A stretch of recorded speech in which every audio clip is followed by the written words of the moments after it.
Greetings and welcome to another episode of Pop's Collection. I'm Ron Tweedy, joining me is Pops, and today we're going to be talking about She-Hulk and the episode The People versus Emil Blonsky. Yes. Hello, everybody. Glad you're with us. This series, I think, it's pretty much almost like a sitcom in a way. They're short episodes, so not a whole lot to talk about. But I did like the episode. I thought it was pretty funny, you know? Okay. It's definitely a comedy all the way around, you know? Mm-hmm. So I thought it was interesting. We saw from the last ending of the last episode that she decided that she was going to, go to the parole meeting and defend him. Yeah. And saw that he was in an underground fight club. Right. But she did, in the start of this episode, and she was going to go look for him, but he was already like back in prison. So, thought that was interesting. And the reasoning for him not being there, saying that he was taken out against his will, I thought was one of the funny things, and also his girlfriends, wives. I didn't know how I was going to put that, Yeah. I don't. So, I think I'm going to go back and watch The Incredible Hulk again sometime soon because, him going from like special forces, total badass to cult leader.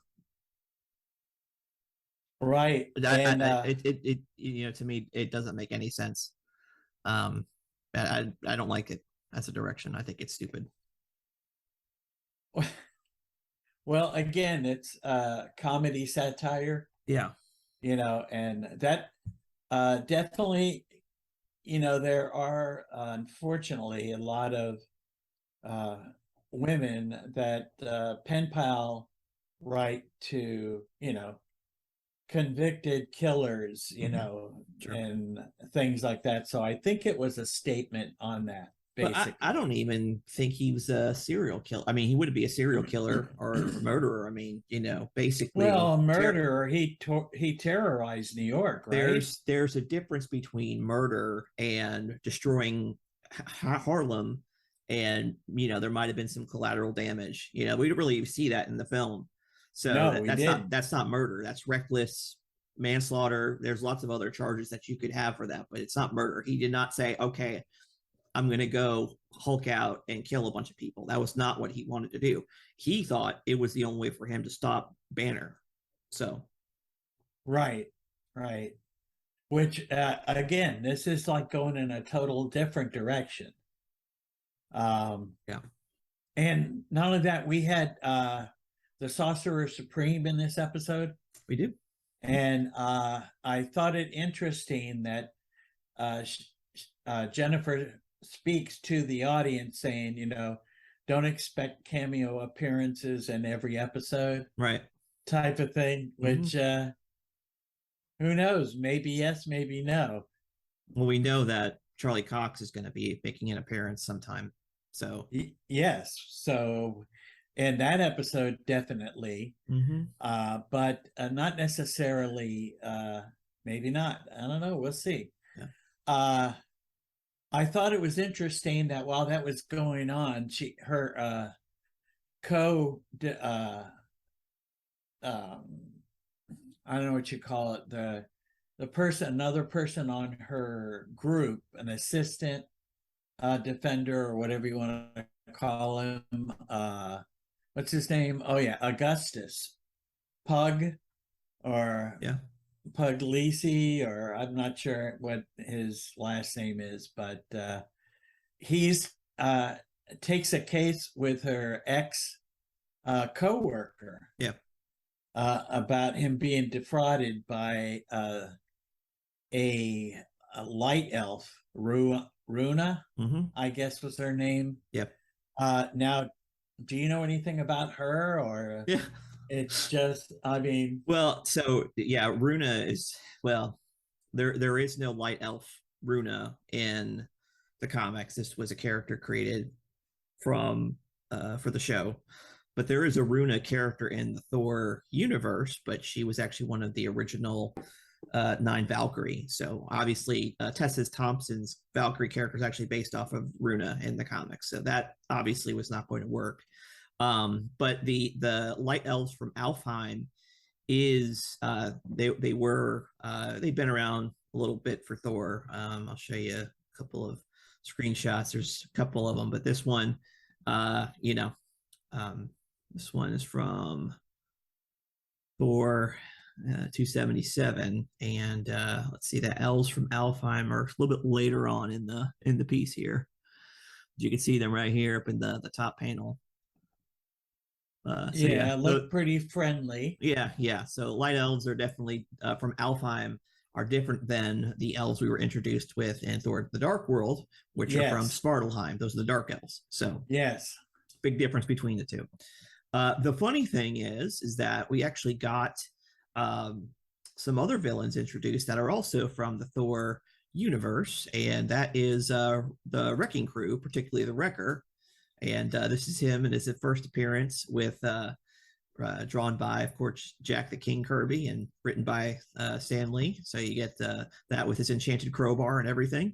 And so we got two, you know, Thor Of the stuff. Wrecking Crew. Yeah, So yeah, yeah. The original Wrecking Crew took place here in the Defenders, of course, with you know, my one of my perennial favorites, Luke Cage. They're here on this giant splash page. Power Man. So gotta love that. So there's that. Yes, yes. Oh, definitely. And then you got Thor fighting the Wrecking Crew here in number 304. So again, yeah, pretty cool stuff. Right. I thought that was really about the only somewhat serious moment of the whole episode. But it wasn't. But it wasn't a serious moment. No, I mean, like, you know, And well, nothing in this is really a serious thing, yeah, But I guess that's just to develop the next episode sure. to try to make continuity for each episode, I guess. Yeah. But I thought it was interesting that, like I said, we had the light elf, and of course, uh, she turns into the judge Yeah. and says, "Oh no, I changed my mind. We're not going to do this case." Yeah. In the end, she gets sentenced by the judge for impersonating the judge. Mm-hmm. Yeah. So and it was kind of interesting how that Jennifer helped Pug win his case Yeah. by her testimony about her ex coworker. That Mm-hmm. yeah, Yeah. he's that conceited. He would believe that Mm-hmm. he was dating that girl, and I guess it's whatever. We had the booty shake at the end. That Yeah. Unfortunate. yeah, that kind But of was the it, downfall of the well, I episode. do think it does speak to kind of um, there is a little bit of social commentary there that is, I think, again, a cautionary tale because at the end of the day, you have Bukowski, who is guy who is, fooled into thinking he was dating, a famous celebrity. Yes, And, it's not, if it wasn't for this upside down world that we live in today, I think it's even stranger than the MCU. He might actually have some warrant to believe that he was dating a high status female because of who he is. He's a prosecutor. He has a high paying job. He's successful at his job, and typically a man like that would be able to secure a woman who has, um, let's just say, high status for exploiting, her sexuality, which is what women used to gain status, right? And so it just speaks to what happens at the end of the episode and everything. So um I don't know, to me it's again, if you look at it from the fact that Jennifer Walters is the baddie. Um, you know, that's Which that. she hasn't done anything to change my mind about that as of yet, you Mm-hmm. know? Yeah, yeah. So in my opinion, again, I do think that there's some unintentional wisdom in this episode as well, which is kind of funny. Right. Things that you can pluck out of there, Yeah, whether they intended you to or not, yeah. you could still pull it out. Well, you can't like you can only deny reality for so long. It's like holding a beach ball underwater. You can't do that forever. It'll pop up and reality hits you again. So I think that um, it's just you can't avoid it. You know. No, no, you can't. Well, I again thought it was pretty interesting. And then we had like our appearance of Wong here, Mm-hmm. and his justification for doing it Yeah. was that he needed it to become Sorcerer Supreme. He needed his help.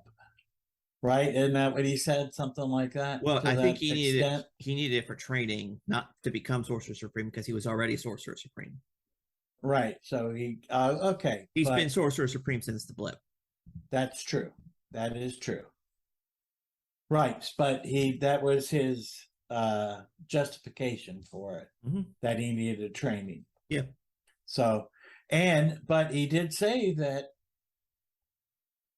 which doesn't sound like Blonsky, that he willingly wanted to come back, that he didn't want, that Wong said he offered him his freedom and he refused it and wanted to come back. And again, that really doesn't sound like the Blonsky we knew in the Incredible Hulk movie. I have to disagree. I think actually this is that is the only thing that is true to the original character, in my opinion, is the sense of the right thing to do was to stay in prison and serve out a sentence because I think he was rightfully convicted of the crimes and being put in jail.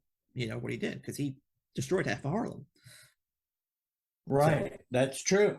so I don't think there's anything wrong with that part about it. I think, like I said, just the cult leader angle is what really, you know, is stupid.